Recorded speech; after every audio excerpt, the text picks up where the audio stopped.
నిజాయితీ ఉంటే నువ్వు మున్సిపల్ అడ్మినిస్ట్రేటివ్ మంత్రిగా ఉన్న 10 సంవత్సరాల్లో నేను తప్పు చేసిన తప్పైంది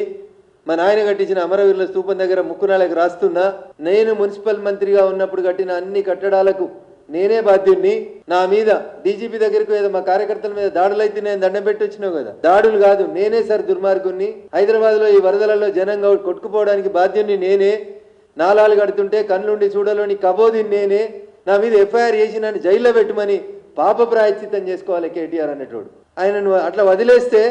రేవంత్ రెడ్డి ఎందుకు కాపాడుతుండనేది ప్రజలు ఆలోచిస్తారు ఇట్లా ఒకరు